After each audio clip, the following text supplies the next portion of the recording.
Jai Radha Madhava Kunja Vihari Radha Madhava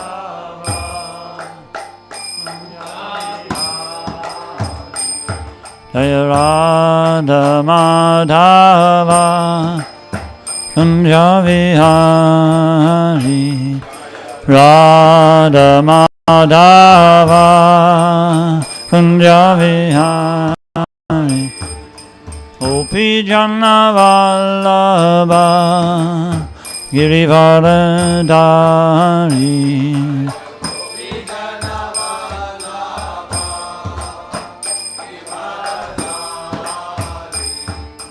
Gopi Jana Vallabha Girivardhari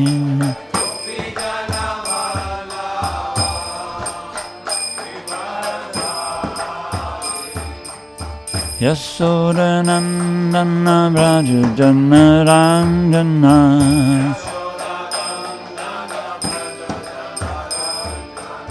Yasodanandana Braju Janaranjana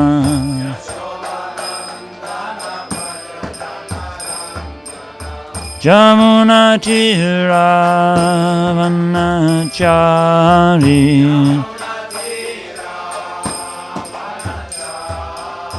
Yamuna Tira Vanachari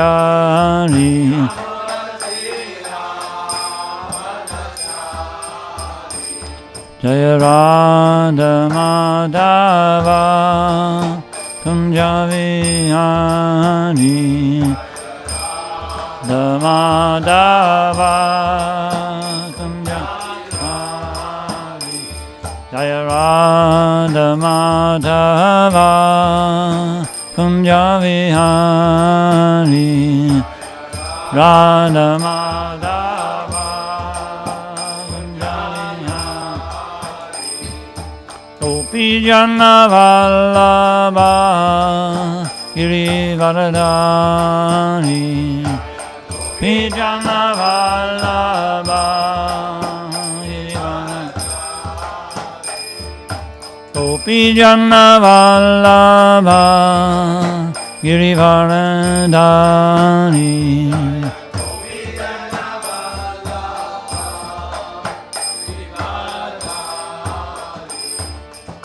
Yasodanandana Braju Janaranjana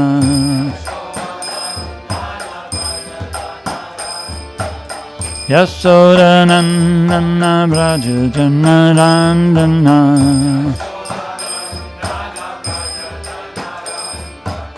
Jamuna Tira Vanachari Yamuna Tira Vanachari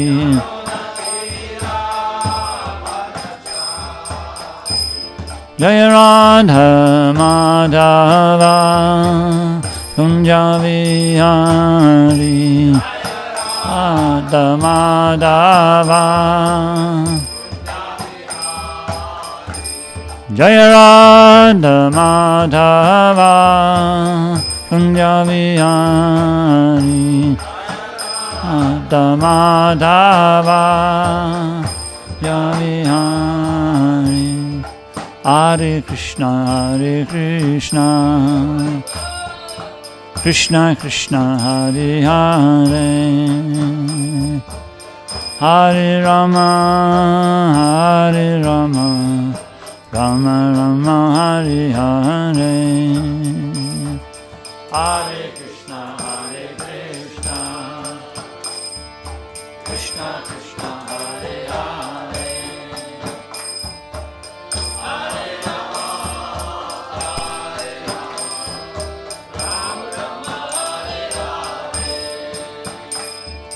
Hare Hare Krishna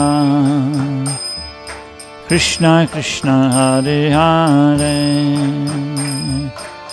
Hare Rama Rama Rama Hare Hare Hare Krishna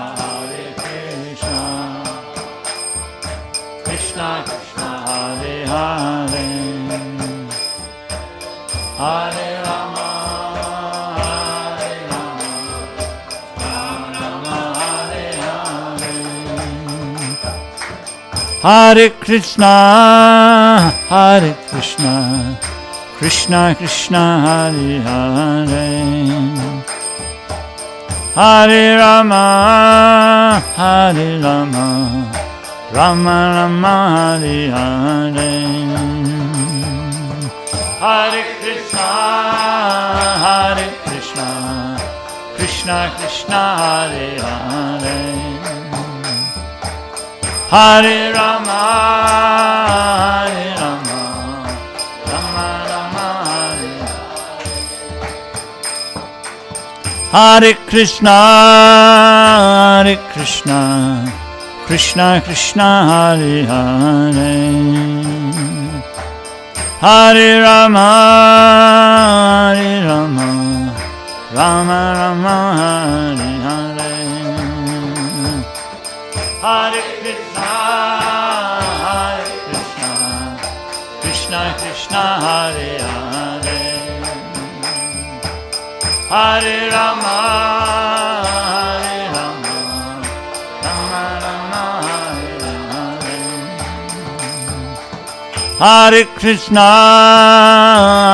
Krishna, Krishna Krishna, Hare Hare, Hare Rama, Rama Rama, Hare Hare, Hare Krishna, Krishna Krishna, Hare Hare,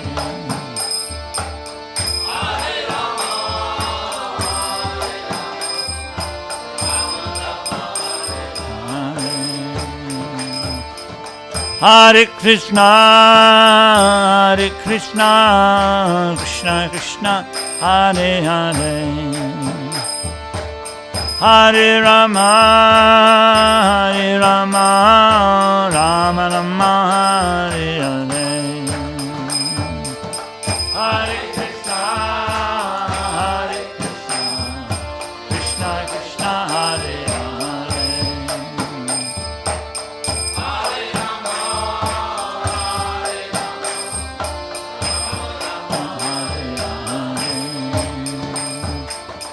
Hare Krishna, Krishna Krishna, Hare Hare, Hare Rama, Rama Rama, Hare Hare, Hare Krishna, Krishna Krishna, Hare Hare, Hare Rama, Rama Rama, Hare Hare, Hare Krishna, Krishna Krishna, Hare Hare, Hare Rama, Rama Rama, Hare Hare, Hare Krishna, Krishna Krishna, Hare Hare, Hare Rama,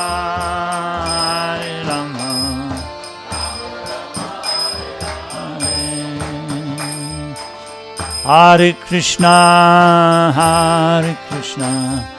Krishna Krishna, Hare Hare, Hare Rama, Rama Rama, Hare Hare, Hare Krishna, Krishna Krishna, Hare Hare, Hare Rama,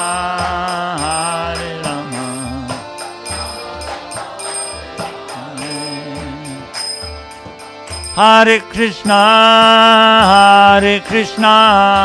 Krishna Krishna, Hare Hare, Hare Rama, Rama Rama, Hare Hare, Hare Krishna, Krishna Krishna, Hare Hare,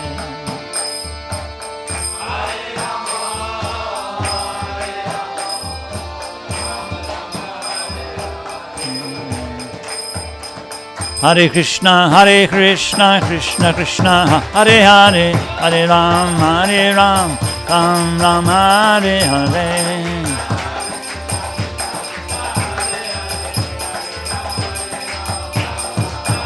Hare Krishna, Krishna Krishna, Hare Hare, Hare Rama, Rama Rama, Hare Hare.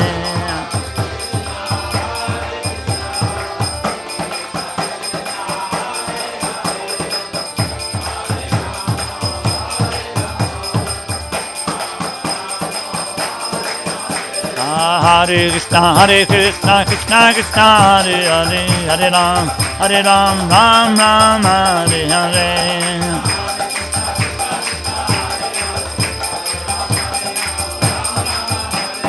Krishna, Hare Krishna, Krishna Krishna, Hare Hare, Hare Rama, Rama Rama, Hare Hare.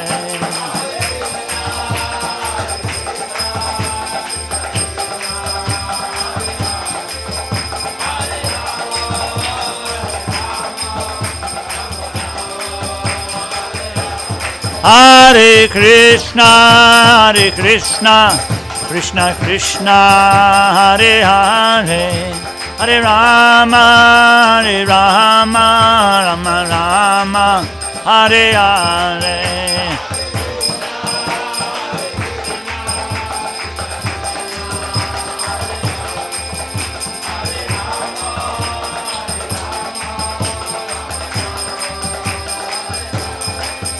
Hare Krishna, Krishna Krishna, Hare Hare, Hare Rama, Rama Rama, Hare Hare.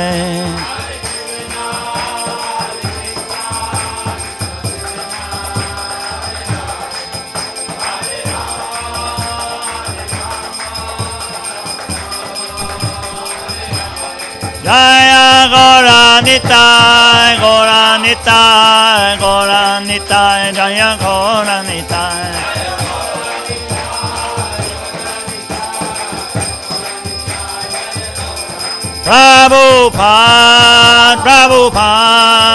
Prabhupada, Jaya Prabhupada.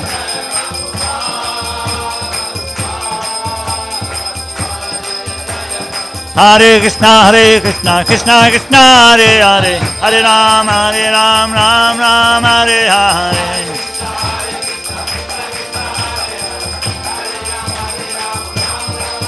Hare Krishna, Krishna Krishna, Hare Hare, Hare Ram, Ram Hare Hare.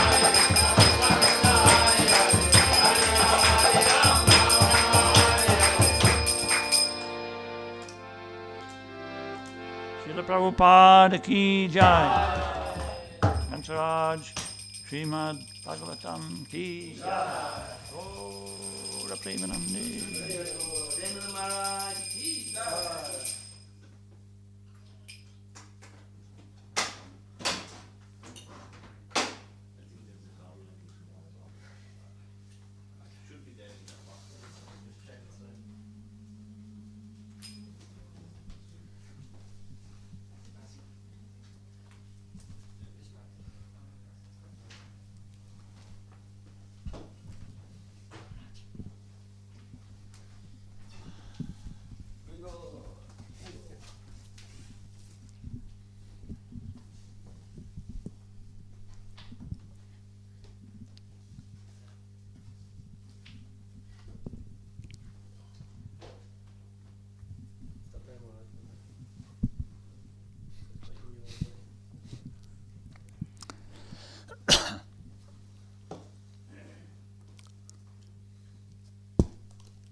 Om Namo Bhagavate Vasudevaya.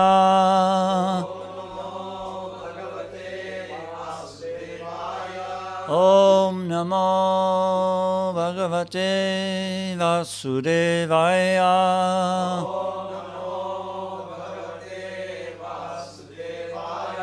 Om Namo Bhagavate Vasudevaya.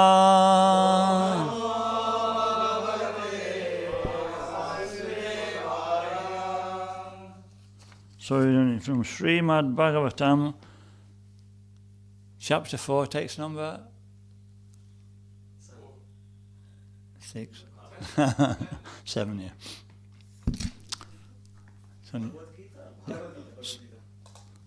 Yeah. Yes, like Bhagavatam. Anyway, not many people read from this verse.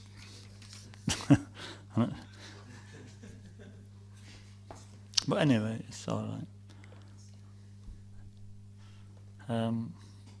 Yada yada hi dharmasya glanir bhavati bharata bhutanam adharmasya tadatmanam srijamyaham. Yada yada hi dharmasya glanir bhavati bhutanam adharmasya tadatmanam srijamyaham. Yada yada hi dharmasya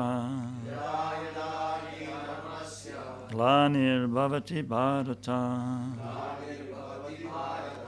bhutanam adharmasya tadatmanam srijamyaham.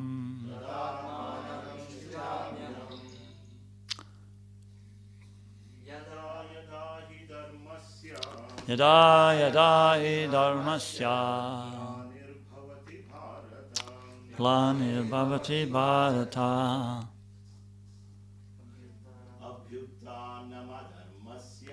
abhyutanam adharmasya manam srijamyaham. Yada yada hi dharmasya glanir bhavati bharata abhyutanam adharmasya tadatmanam srijamyaham. Yada yada hi dharmasya glanir bhavati bharata abhyutanam adharmasya tadatmanam srijamyaham.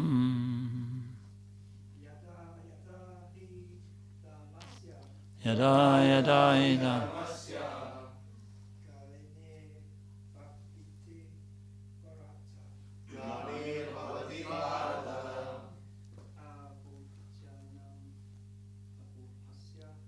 abhyutanam adharmasya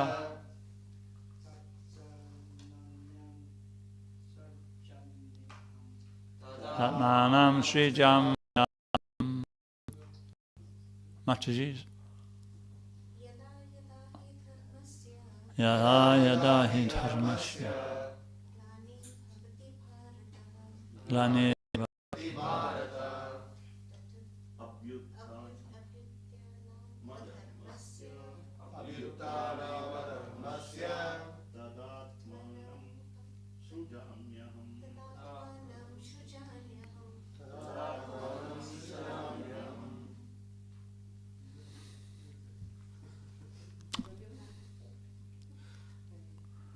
yada yada, whenever and wherever, he, certainly, dharmasya, of religion, glanihi, discrepancies, bhavati, become manifested, bharata, O descendant of Bharat, Abhutanam, predominance, Adharmasya, of religion, Tada, at that time, Atmanam, self, Srijamni, manifest, Aham, I. Whenever and wherever there is a decline in religious practice, O descendant of Bharat, and a prominent rise of irreligion, at that time I descend myself. In response, please. Whenever and wherever there is a decline in religious practice, O descendant of Bharat, and a predominant rise of irreligion, at that time I descend myself. Purport. The word Srijami is significant herein. Srijami cannot be used in the sense of creation because, according to the previous verse, there is no creation of the Lord's form or body, since all of the forms are eternally existent. Therefore, Srijami means that the Lord manifests himself as he is. Although the Lord appears on schedule, namely at the end of the Dwapara Yuga of the 28th millennium of the 7th Manu in one day of Brahma, he has no obligation to adhere to such rules and regulations because he is completely free to act in many ways as he will. He therefore appears by his own will whenever there is a predominance of irreligiosity and a disappearance of true religion. Principles of religion are laid down in the Vedas, and any discrepancy in the matter of properly executing the rules of the Vedas makes one irreligious. In the Bhagavatam it is stated that such principles are the laws of the Lord. Only the Lord can manufacture a system of religion. The Vedas are also accepted as originally spoken by the Lord himself to Brahma from within his heart. Therefore, the principles of Dharma or religion are the direct orders of the Supreme Personality of Godhead. Dharmam tu Sakshat Bhagavat Pranitam. These principles are clearly indicated throughout the Bhagavad Gita. The purpose of the Vedas is to establish such principles under the order of the Supreme Lord, and the Lord directly orders at the end of the Gita that the highest principles of religion is to surrender unto him only and nothing more. The Vedic principles push one towards complete surrender unto him, and whenever such principles are disturbed by the demoniac, the Lord appears. From the Bhagavatam we understand that Lord Buddha is the incarnation of Krishna, who appeared when materialism was rampant and materialists were using the pretext of the authority of the Vedas. Although there are certain restrictions or restrictive rules and regulations regarding animal sacrifice for a particular process, purposes in the Vedas, people of the demoniac tendency still took to animal sacrifice without reference to the Vedic principles. Lord Buddha appeared in order to stop this nonsense and to establish the Vedic principles of non-violence. Therefore, each and every avatar or incarnation of the Lord has a particular mission, and they are all described in the revealed scriptures. No one should be accepted as an avatar unless he is referred to by scripture. It is not a fact that the Lord appears only on Indian soil. He can manifest himself anywhere and everywhere, and whenever he desires to appear. In each and every incarnation he speaks as much about religion as can be understood by the particular people under their particular circumstances. But the mission is the same, to lead people to God consciousness and obedience to the principles of religion. Sometimes he descends personally, and sometimes he sends his bona fide representative in the form of his son or servant, or himself in some disguised form. The principles of the Bhagavad Gita were spoken to Arjuna, and for that matter to the other highly elevated persons, because he was highly advanced compared to the ordinary person in other parts of the world. 2 plus 2 equals 4 in mathematical principles. That is true in the beginner's arithmetic class and in the advanced class as well. Still, there are higher and lower mathematics. In all incarnations of the Lord, therefore, the same principles are taught, but they appear to be higher and lower in varied circumstances. The higher principles of religion begin with the acceptance of the 4 orders and 4 statuses of social life, as will be explained later. The whole purpose of the mission of incarnation is to arouse Krishna consciousness everywhere. Such consciousness is manifested or non-manifest under different circumstances. Om Ganti Mirandasya Gananjana Shalakaya Chakshurun Militam Jena Tasmai Sri Guruve Namaha Nama Om Vishnu Padaya Krishna Prasaya Bhutale Srimati Bhaktivedanta Swami Niti Namine Namaste Saraswati Devi Pauravani Pacharine Nirvishesha Shunyavadi Pastatyade Shatarine. So I chose this verse for a particular reason, and I thought, Krishna appears.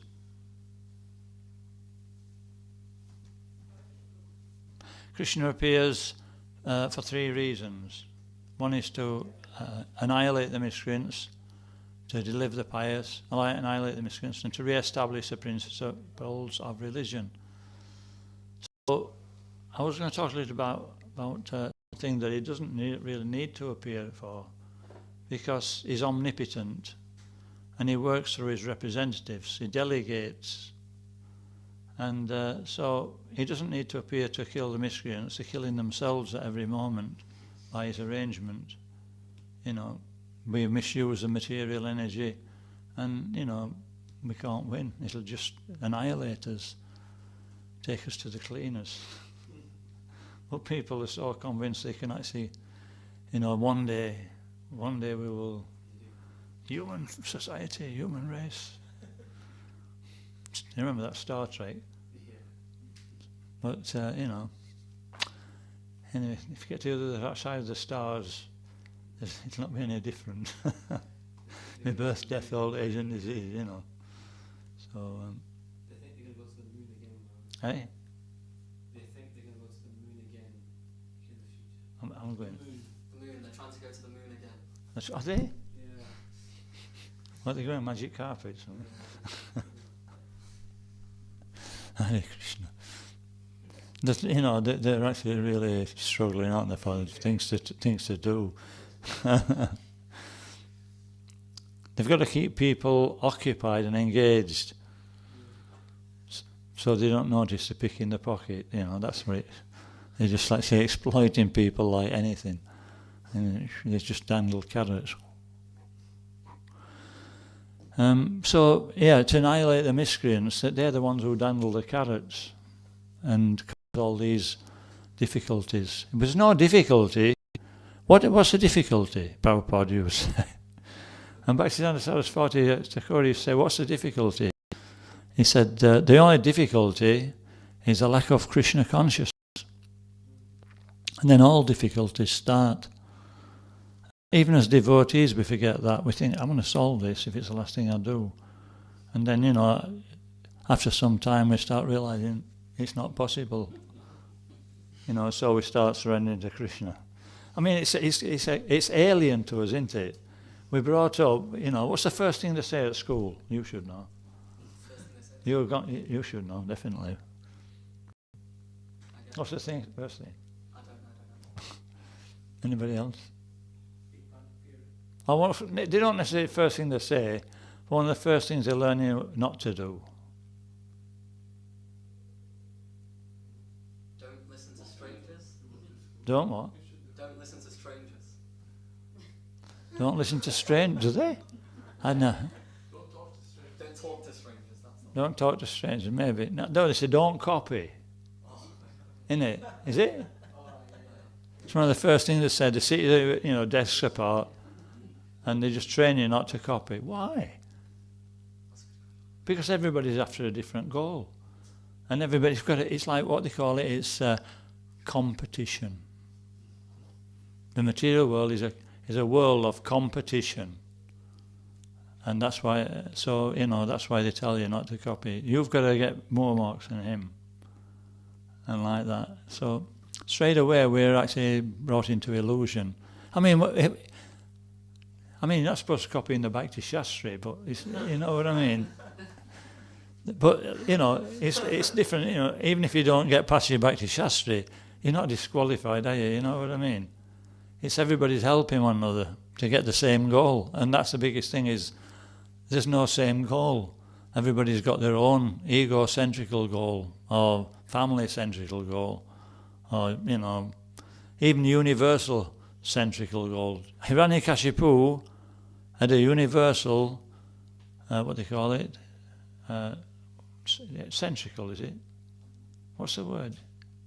It's the egocentric. I say centrical. Ego. He had a universal centrical goal, but it didn't do him any good. And was he satisfied? He was as angry as anything, weren't he? Lust knows no boundaries. It's never satisfied. So three things were to annihilate the miscreants, to deliver the pious. That's what Krishna really appears for. He appears to actually reciprocate with his devotees and reciprocate with the general people by allowing them, by clearing the path so that they can actually also become devotees. And that's the whole purpose of the material world. Everything else is a useless waste of time. And so, Krishna's appearance in the Srimad Bhagavatam, it started in the first chapter, didn't it? And when was it? 5,000 years ago. Which part of the first canto? It was Ashwatthama, wasn't it? Ashwatthama, he sent. First of all, they killed the sleeping son, Draupadi, and then Krishna, Krishna steps in and he starts riding the chariot for a brief. They just introduce the star of the Bhagavatam in the beginning, don't they? Give him a guest appearance right at the beginning, and then later on he appears. When does he appear next? Eh?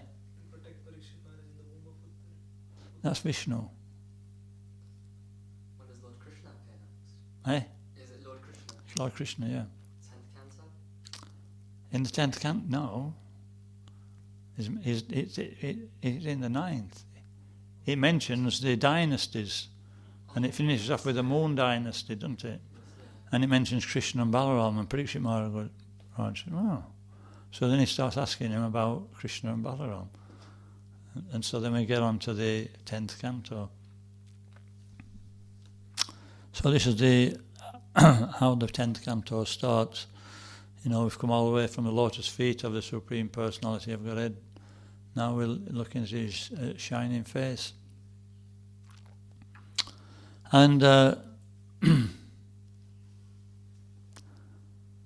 Nivrita Tarshar Bhagiyamanat Bhavos Chotra Mano Biramat Ka Uttama Sloka Gunana Varnat Pumam Viragata Pumam Pashoknat. So it's saying that, this Bhagavatam, it's meant for people who are actually like butchers. They don't take to the hearing process, and therefore they're just killing themselves. And so, just by simply hearing Srimad Bhagavatam, today it says a natural relish awakens on the tongue. Nasta prayeshu bhadreshu nityam bhagavata sevaya bhagavati tamasloke bhaktir bhavitinasi Srinvatam svakata Krishna. So, Srinvatam, and in that verse, in the purport, Srila Prabhupada explains that if we're just serious about hearing, then all our problems are over because Krishna's in the heart. Vudivirunati saritatam. He'll cleanse the heart from all the material contamination. And it says even to the point of cleansing the most difficult thing to eradicate from the heart, and that's lust in the form of attraction to the opposite sex. It says that many stalwarts have fallen, what have they fallen? Fallen prey to illusion of the opposite sex. But simply by hearing Srimad Bhagavatam, even that attraction can be actually overcome. And then one can become peaceful. Wherever we have any attraction for this world, there'll be no peace. And usually, it usually ends up with sex life. If you let the mind go, it'll go from one thing to another. And then automatically, the last thing is sex life. So, just by hearing this Bhagavatam, we're very, very fortunate. But how many people come for Bhagavatam, it's like so many. So it says actually in the of devotion that anybody who's got it's talking about purification. What's that thing? Stages of devotion. And it talks, and what's the next one? Eligibility. Eligibility for devotional service is, and it says that, there's no real eligibility. We can perform so many activities to try and get eligibility, but ultimately, who's got a little bit of a taste for hearing, then he's very fortunate. Srimad Bhagavatam.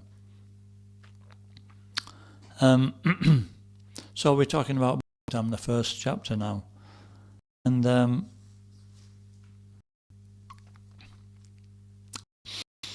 so yatra jnane gatam rishtas trishyante pasamo yataha nirverham yatra bhuteshu nodvega yatra kaschana. This is a really famous verse. Whenever pure topics of the transcendental world are discussed, the members of the audience forget all kinds of material anchorings, at least for the time being. Not only that, but they are no longer envious of one another, nor do they suffer from anxiety or fear. So, I sometimes experience that in the Bhagavatam for about the first 5 minutes. You know what I mean? And then as soon as we start the slokas over, then it's like it's a struggle. You have to really work at it to hear. But that's it. When we're absorbed in Srimad Bhagavatam, a good Bhagavatam reciter, you're there, aren't you? You're actually in the Bhagavatam. Nowhere else. And all the material energy, that's what it means. Then as soon as we actually take our mind off it, it comes back immediately. So that's our goal, is to be always absorbed in our devotional service. And it's practical because we have to be engaged, first of all, practically. And when we are engaged practically, then eventually the mind will follow. And then when the mind follows, we're so much on the good side, on the easy side. Then it becomes raganuga. We've got a little bit of raganuga now, haven't we? You know what I mean? I mean, everybody who's come today, this morning, it's not like because they have to. You know what I mean? It's because we feel we have to. It's not quite there. I feel I should go. I should set an example. Is it? So we're not quite there yet. When we actually, when we, as eyes wake up, in the morning, whoa, Bhagavatam, we jump out of bed and we run to the shower. We can't wait to get ready. Tea like I remember on the Bhakti course, one day it was like Krishna he gives you a taste. Have you noticed? He'll give you a taste and wow, I can't wait to get up tomorrow, And it got my eyes opened. And I just felt like so enlivened. I didn't know where it came from. I jumped out of bed, got my dirty laundry, threw it in the hole where all the bacteria throw it, into, and then, ran to the shower. All morning I was so fired up. And next morning I thought, I can't wait for tomorrow morning. And then next morning we're like, oh God. Where am I? What time is it? I'm hoping it's 1 o'clock in the morning or something, because I've got another few hours. But no, it's 3:30 already, Can anybody identify with that?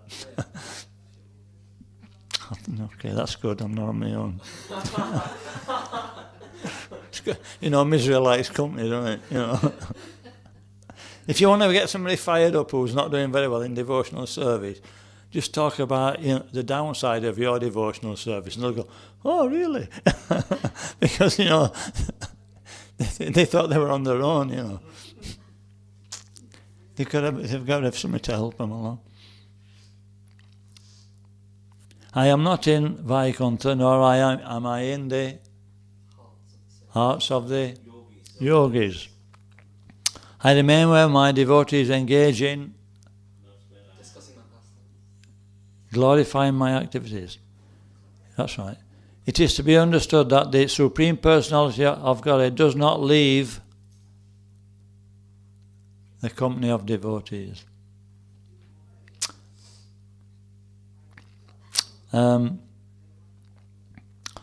Okay, so then we start the Srimad Bhagavatam, where the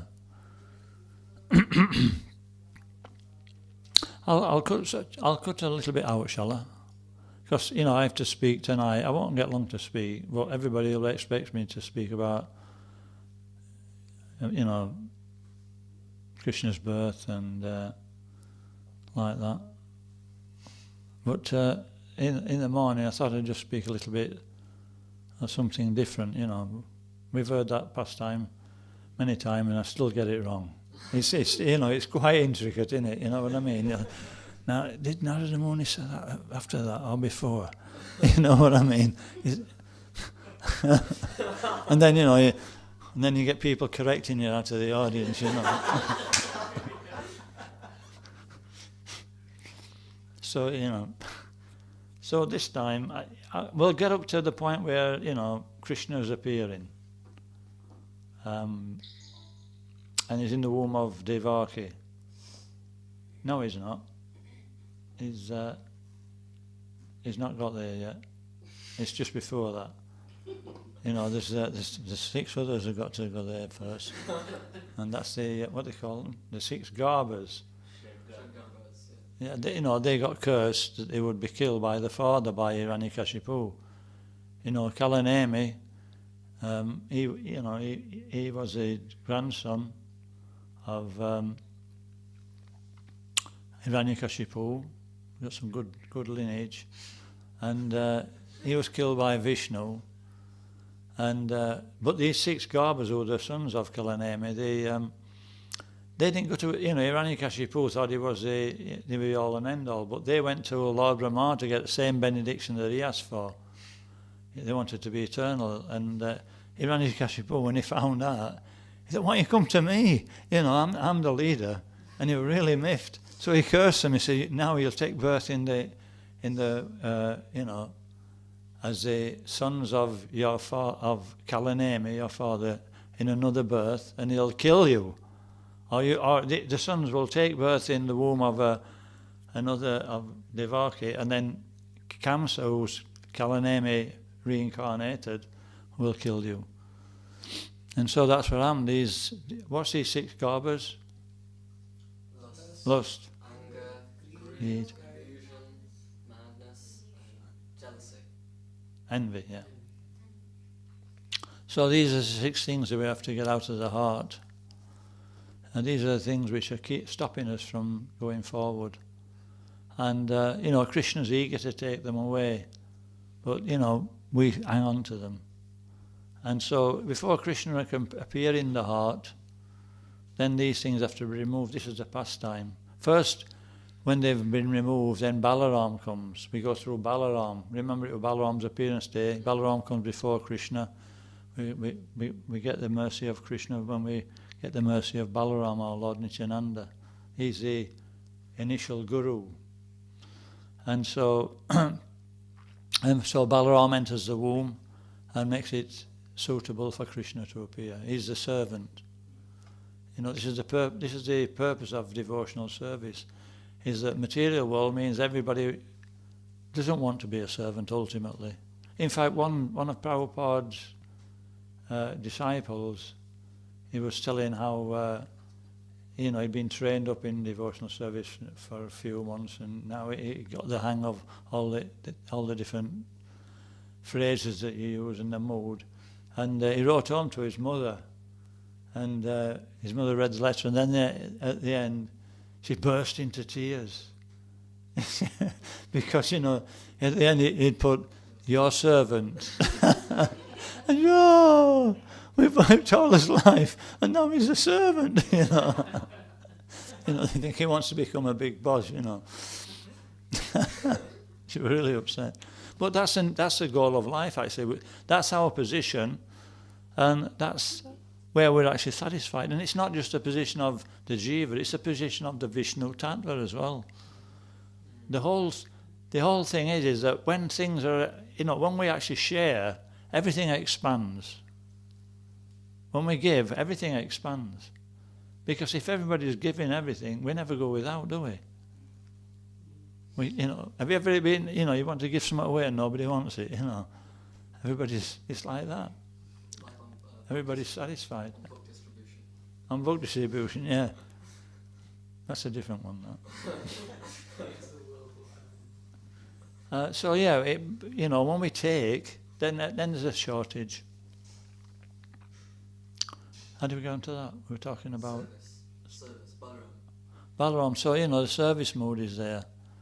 If we have a service mood, then we'll never go without. Even if it appears that we will go without, we won't. Because, Krishna always steps in and makes sure we've got what we need. Where does it say that? This is in 9:22.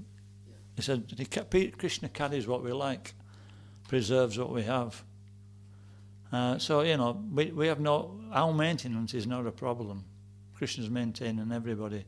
So what to speak of his devotee? It's only due to, ignorance that we think that we have to depend on our own ability. So anyway, that's off the point a little bit. We're talking about service.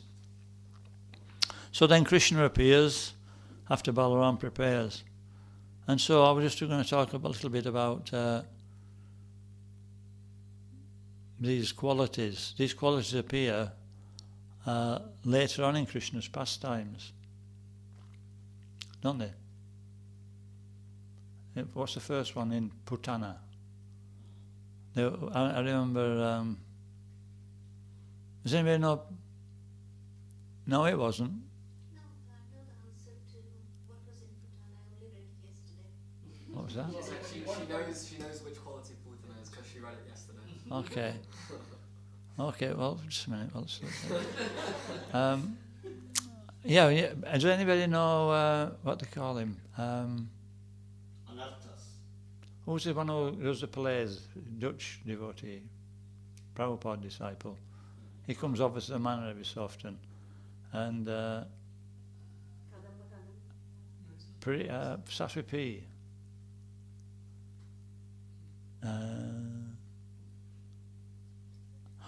Nearly had it there. Just a minute.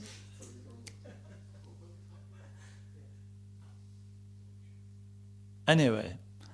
He's good at writing plays. He's very good. And he wrote one like 30 years ago about Putana. It was Krishna's pastimes, and it was going all the way through a musical, and he'd have different, musical scenes in different situations, for the particular part of the pastime. And here it's talking about Putana, and our Kamsa's encouraging Putana to take up this task, and he started singing Putana. It's a nightclub, It's a nightclub. It's like in a nightclub where everybody's drinking, and it's like it's a cabaret. So Putana is actually the turn, she's singing Putana is my name, killing children is what brought me fame. And then all you hear all this soft clapping in the background, and all the demons are going, very good, very good. So Putana, go on and tell me. I needed clarification because actually it said in the book that Putana represents a false guru or a pseudo guru. Yes, she appeared as something she wasn't. She appeared as a friend. The guru was supposed to be a friend, is that right? And but obviously she wasn't. She was actually delivering poison. So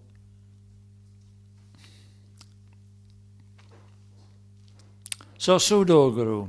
He says here, we all know how Putana came into the village where the baby Lord Krishna lives and assumed a beautiful form, and then tried to kill him by offering her breast milk to him after she had put poison on her breasts. But Krishna sucked the life air out of her and killed her. Nonetheless, Krishna had accepted her like a mother, and she attained liberation.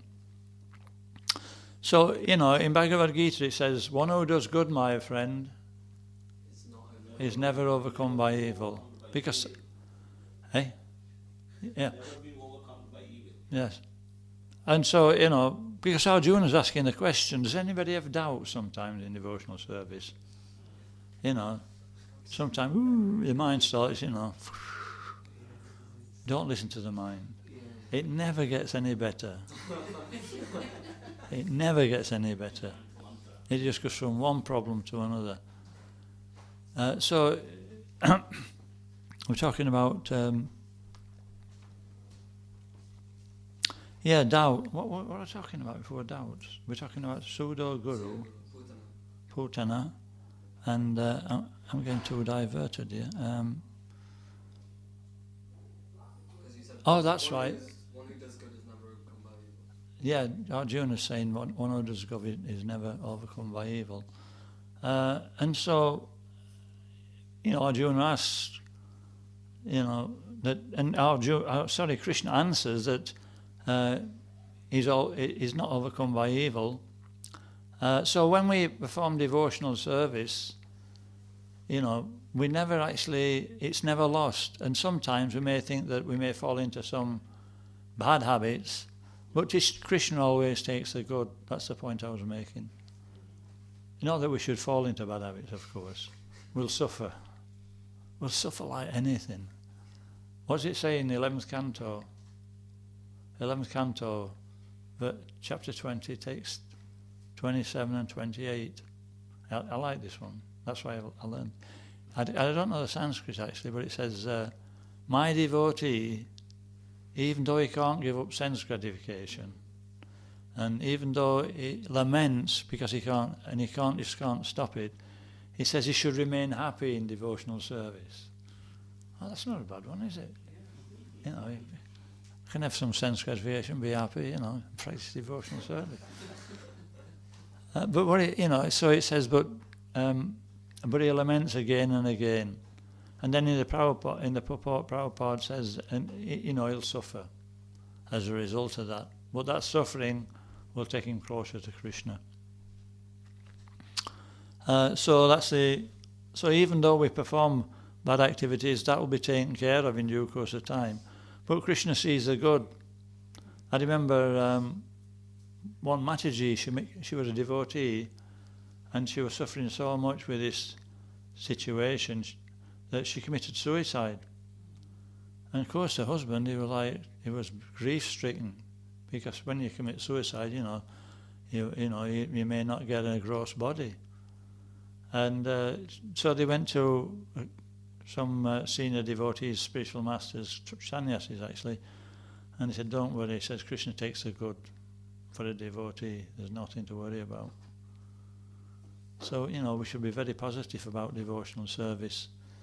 And in the beginning, in our process now, we're referring to gurus, is that, everything's laid on a plate, isn't it?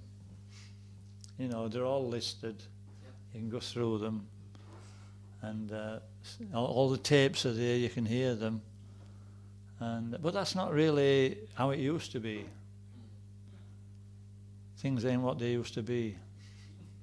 So, take for instance Gaur Govinda Maharaj. Does anybody know his background? He was living in Orissa, in a Vaishnava family. He was a teacher and a devotee all his life.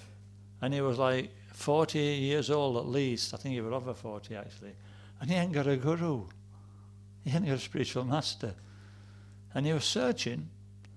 And then he decided, eventually he left household life. He took Vanaprastha. And he went travelling, and eventually he finished up in Vrindavan. And he met Srila Prabhupada. And Prabhupada, even before he opened his mouth, he said, "I'll give you sannyas." And he said, "How did he know?" I wanted to take sannyas. And it wasn't that what convinced him, But his Prabhupada's mood and his mission, he convinced him and he took shelter. And he was a very qualified Vaishnava. So, that's the real process, is that we have to search. And we should actually take that on board when we're looking for a spiritual master.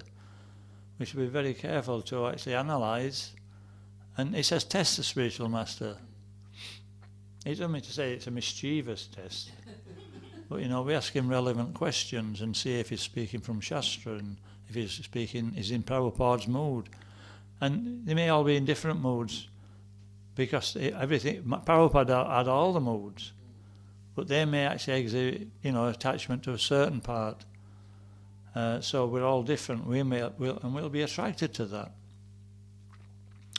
But yeah, so this Putana, she's actually representing that if we don't do that, then we'll definitely be misled. If we don't have knowledge, we'll do the wrong thing. So this is why we're talking about hearing Bhagavatam earlier. Yeah, a deceitful so-called guru who preaches sense gratification. There's two kinds of pseudo gurus. A deceitful so-called guru who preaches sense gratification or liberation or both.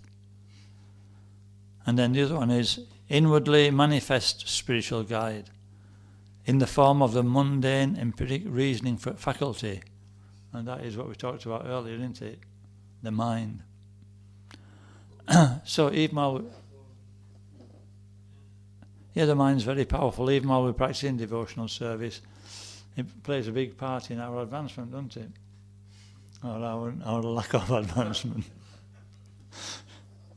And preaching sense gratification, and this is A, preaching sense gratification means the guru is a sense enjoyer. So, have you ever noticed you can't preach something very well if you're not doing it? You know what I mean? Did I tell you about KRISHNA Dharma? He was the temple president here. Up to 2002, I think, 2001. I was joined. Did I tell you? Did I tell you? He was actually he's a very intelligent person, as you know. He's wrote so many books on Krishna consciousness. While I was here, he was writing them. He wrote the Mahabharata, the Ramayana, started writing others. And he used to write a paper called The Harmonist. What the Harmonist? What did he call it now? Anyway, he gave it some name which was like popular at the time. And we didn't have books at that time. We were just getting off the paintings. We'd been distributing paintings. This was the standard of devotional service at that time. And then we got on to prints. And then we gradually got on to, he used to print a paper. We were actually saving up for a restaurant in Manchester. And so we decided just to distribute knowledge through the paper. And there'd be more Lakshmi for the restaurant. And he used to write some articles, and people used to read. And once he wrote from Sataputa's books. And you can imagine Sunday morning I went round with this, knocked on somebody's door, and they happened to be up. He said, "Oh, come back here, I'm just having my breakfast." He says, what you got there? I says, this is what I'm... He says, let's have a look. Then I went back half an hour later, and he says, what is this? He says, I can't understand that word. I've been writing what Sataputta were writing. And anyway, so Krishna Dharma were like really qualified. And he, what he did, he actually took a course in the northeast. That's where the maritime training goes. And it was a crash course. And there were probably about 12 people on the course. And at the end of the course, there were only 2 left. They'd all packed it in, it was so intense. And he was one of them. He actually got the... And he was actually an officer, just through this course. He was an officer on one of these merchant ships on the bridge, And so he sailed to quite a few different countries. He wanted to see life. And then after a while, he thought, he's got plenty of money. He can buy what he wants. He's got a good job. He's got a girlfriend. And he just packed it all in because he was so disturbed by it all. And so he decided to follow the line of the acharyas. No, it wasn't the acharyas, actually. He decided to follow the line of, going on the Mediterranean, smoking ganja, seeing if he can get self-realization, try and see life from a different point of view. So him and his girlfriend, they went, and spent months travelling around the Mediterranean. Then he came back to Southampton Docks, he came back home, back to reality. And so they get off the ship and he's walking along the road, and this van pulls up. Yeah, get in, I've told you. And it's this devotee actually, but he's not following it anymore. But the philosophy is there, and they start talking. So he realizes he's actually searching. So then all the philosophy comes back. He's not driving a van for the temple. He's driving it for some firm. And so it's preaching about you're not the body and transmigration and 4 regulative principles. And Krishna Dharma's like, wow, lapping it up. And then halfway through the conversation, he says, you got a joint? It's the driver. So Krishna Dharma's thinking, why is he asking me for that? We're just talking about the 4 regulative principles, I said, yeah, well, I have actually. And he gave me one, and he carried on preaching. And he took him all the way to Bhaktivedanta Manor. He got out of the van and he joined. He never left Bhaktivedanta Manor. So what I'm saying is that, we do get benefit, if we meet somebody who's not actually following we have to be serious, So it's better if we're actually following. And so preaching sense gravity, we've read that, results in many disciples. Yeah, what are we after if we're preaching in that particular vein? We want we want many followers. We want, what else? That means fame, doesn't it? We become prestigious. Adoration, fame and adoration. What's the other 2 things?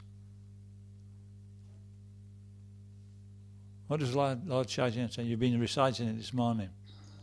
Na danam, na janam, na sundarim.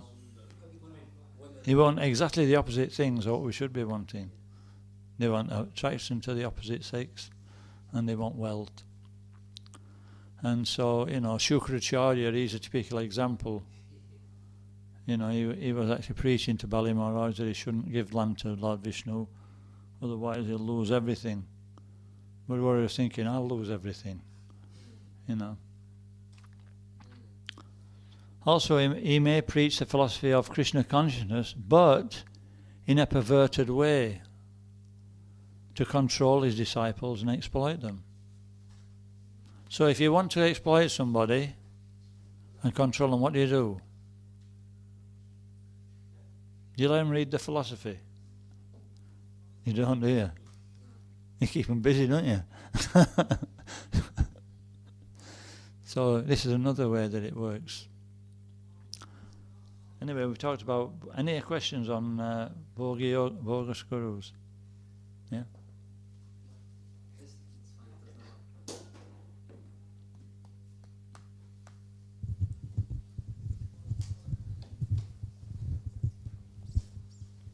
Hare Krishna. Thank you very much, Maharaj, for the description on bogus gurus. You were saying we should test the guru. And I was remembering a comment that I heard a devotee was making on this. And it's, we should have some knowledge so that we can see if our guru has knowledge. But then to completely get full knowledge, we need to take the shelter of a guru. So I wanted to ask about this because... Some knowledge, but we need to have complete knowledge, we need to take shelter of a guru, right. So I wanted to ask about this point because how can we actually take knowledge? How can we actually get knowledge before having a guru? To then see who's a guru, to then have real knowledge. Because it seems quite... how can we take knowledge without taking shelter of a guru? Yeah. Well, there's different kinds of gurus. And my dad was my first guru, and he didn't have a clue about Krishna consciousness. So how is that? How is it? You know, we saw the devotees on television. Oh, you saw them, he shouted me in, and we were asking questions, and I said, where did they come from? And he said, they come from India. I said, they're all white. You know, so, and we got talking a little bit more.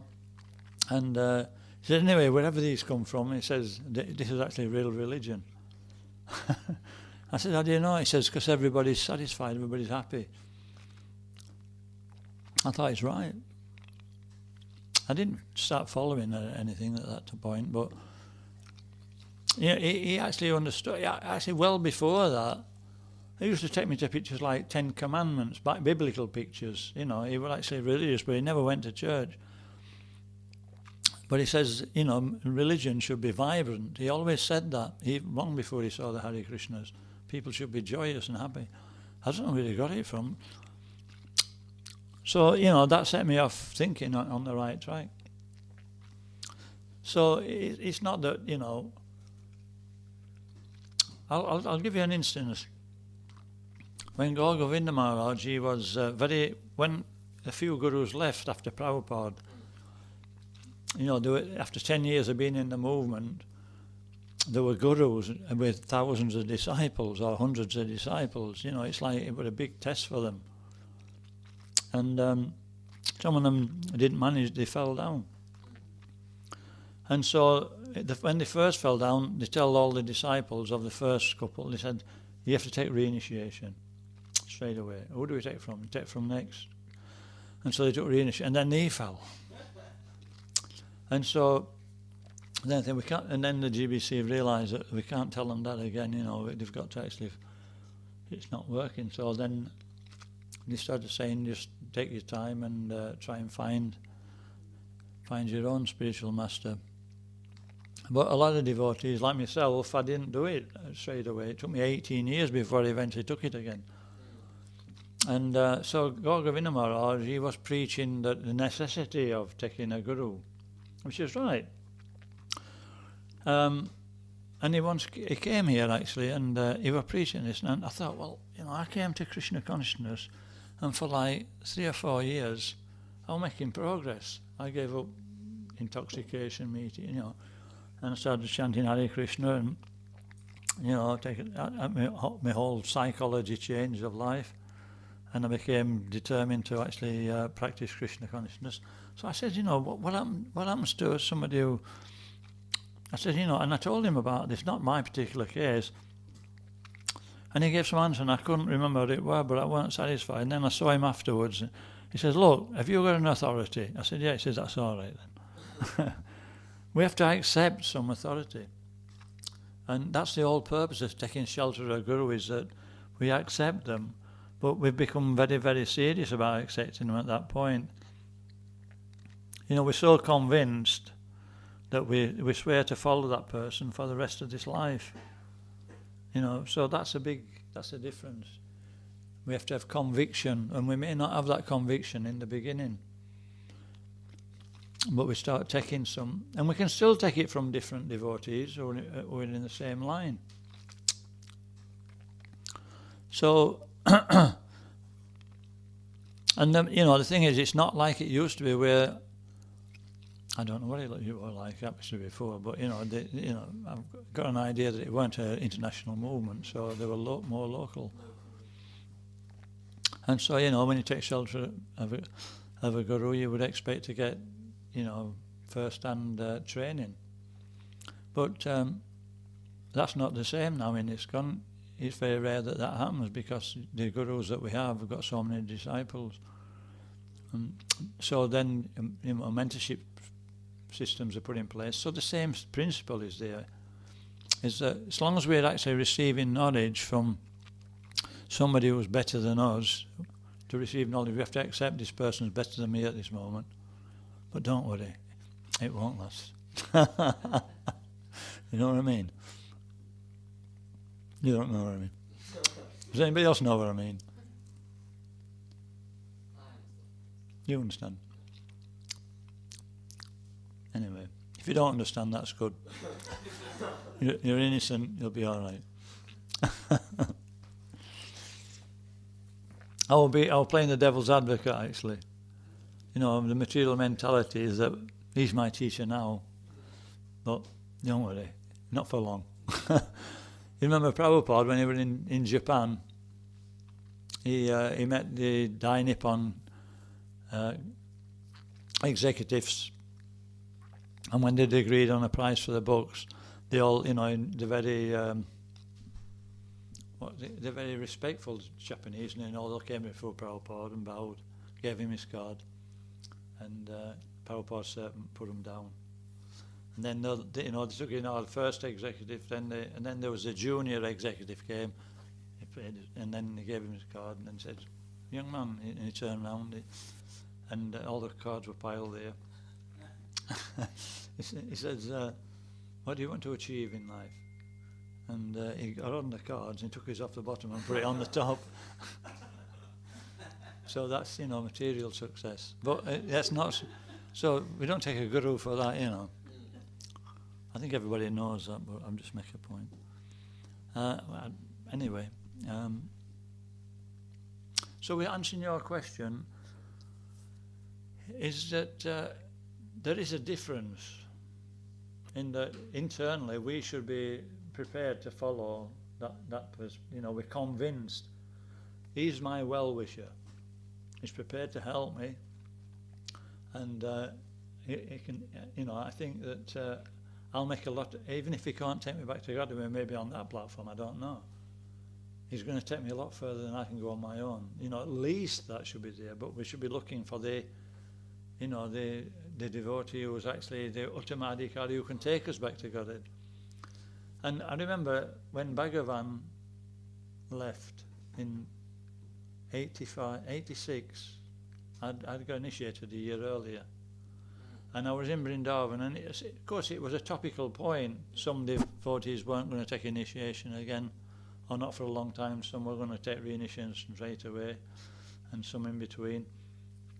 And there was a devotee called Satyanarayan. He was a Prabhupada disciple in Vrindavan, and he was very well learned. He was a Brijbasi, and he was having a seminar, and Shivaram Maharaj went to it, Sachinandan Swami and a few other gurus, and I was sat there right up front, you know, young Bhakta, and at the end of his talk, and he was talking about this guru issue, and Sachinandan Swami said, so what's the difference between somebody who's took initiation and somebody who hasn't? That's your question, isn't it, more or less?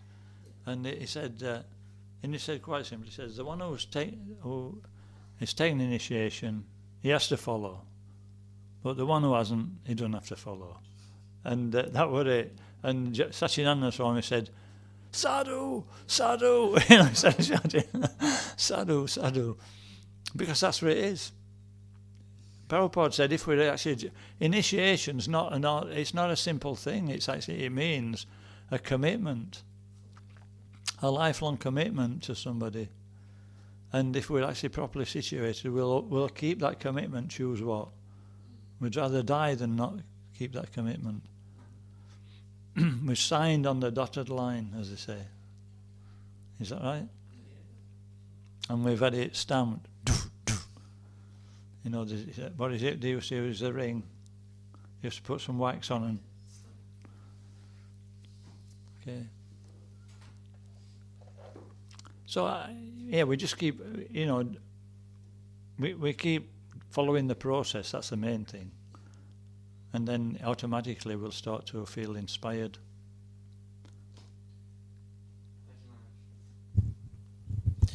I was going to say, Maharaj, that there is a necessity to have the cheating guru, isn't it? Because it's a test for Krishna.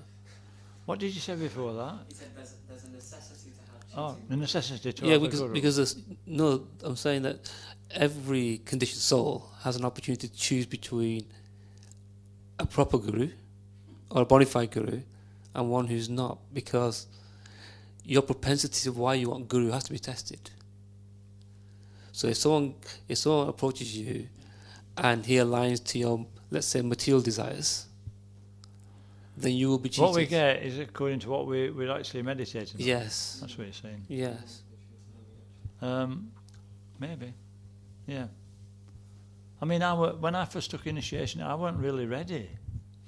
But, you took initiation from the zonal acharya. And everybody else had took it and thought, I better take it. I wasn't ready. And It's a very positive test. Well, it's not negative, it's a positive test because you've got to really understand what you're really looking yeah. And then years later, I started all that time I was trying to work on my anartas. And as soon as I saw them, I thought, forget it, they're just too much.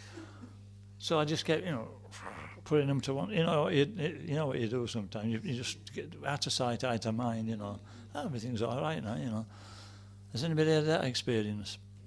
So, and then, when I started listening to one particular spiritual master, I started let me get them out again, let's have a look, I started being able to deal with them because I was getting information of how to deal with them, and I didn't have that before.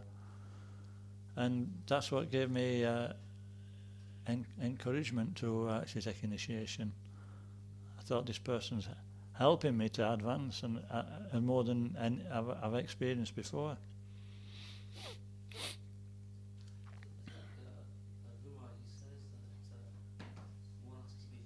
One should be One has to be honest.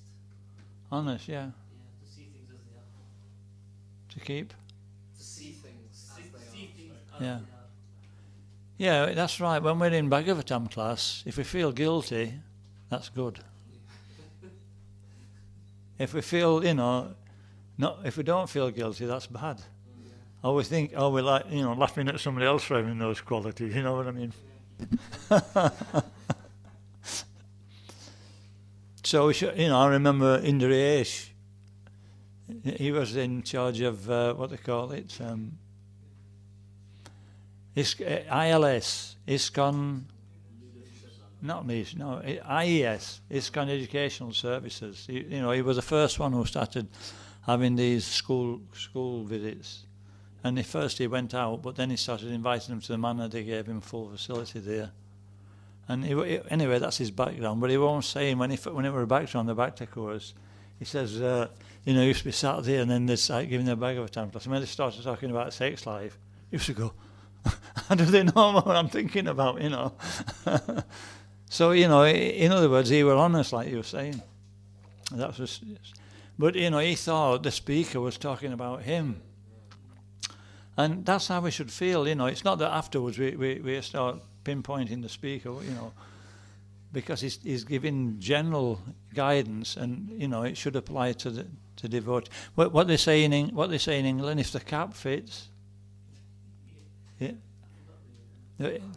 This is not in the Bhagavatam. Anybody? But they don't say this. They probably say it in Iran and India as well. If the cap fits, wear it. In other words, if you're recognizing what he's saying, accept it, and deal with it, and then we can go forward. Okay. Anything else? Yeah.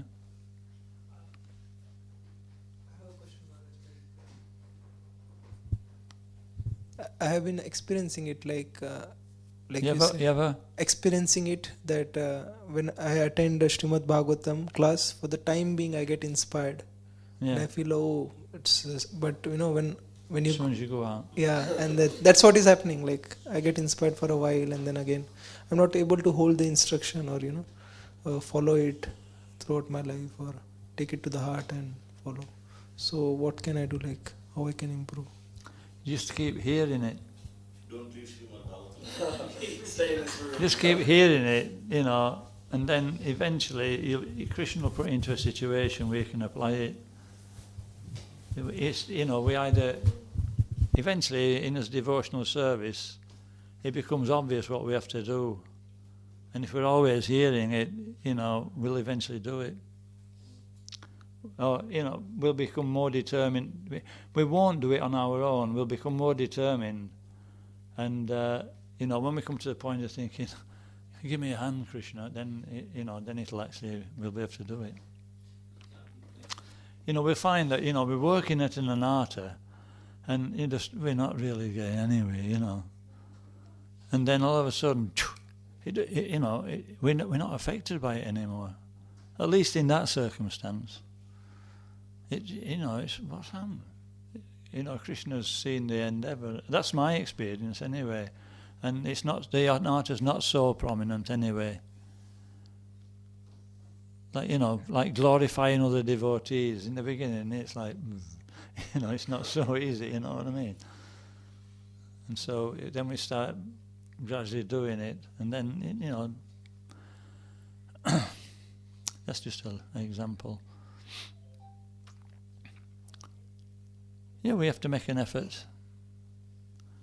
And then if we make it's like the two fingers. In the Damodar Lila, the devotee's effort and Krishna's mercy. When Krishna saw Mother Yashoda, she was really struggling and working really hard to bind him, and she started sweating, and he says, his Kripa Shakti started to manifest. He felt compassion for her, and so he tatastu, she got that, she got a wish, she could bind him. So it's the same, when we're actually trying, and we keep trying, sometimes it seems like it's so difficult, unbelievably difficult, but at some point Krishna actually sanctions and we move forward. Well, we're moving forward all the time actually.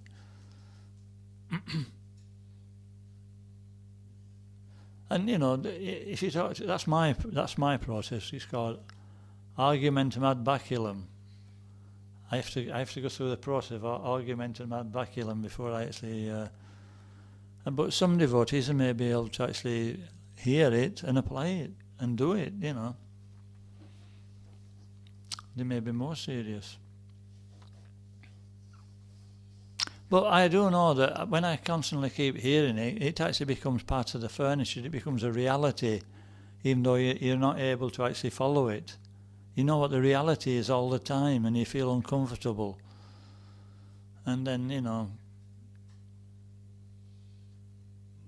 and at some point, you get to a point where you want to get rid of it, you know what I mean? It starts to, it's like what they call it, a tipping point. It's like that, isn't it? You just can't, then, you get to a tipping point, and you start to actually be more favourable towards inappropriate things, or what seems to you an inappropriate feedback which you don't really want. Then you still don't really want it, but you're actually grateful for it, because the false ego is not so big anymore. Whatever we think with this body, we'll have a big fat false ego which stops us from accepting good instructions. But the more we become off that platform, the more what difference does it make anyway? What people think, it don't really matter.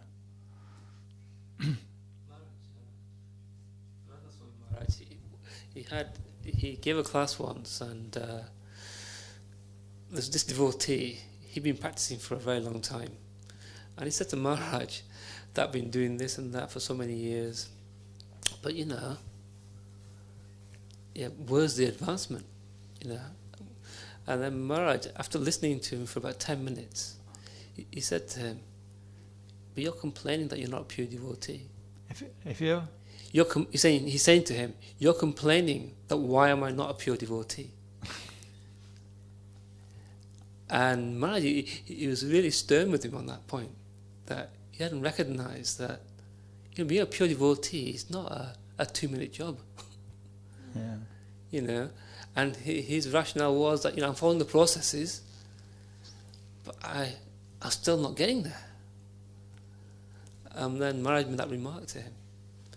And I'm so glad that that person asked that question, because sometimes we think that we should become pure devotees just because we're following some process, but it requires a lot more. Yeah. And also we get to a point where we realise it's going to be a long way before I'm a pure devotee. And then we make advancement. Because we depend on Krishna, And also, another point you're making there, that can be taken two ways. You're complaining that you're not a pure devotee, that's good. At least you're actually, you're actually serious enough to see that, you know what I mean? We're not lethargic. Okay, we can stop there. Grantaraj Srimad Bhagavatam ki jai. Srila Prabhupada ki jai. Gaura Premanandi. Jai.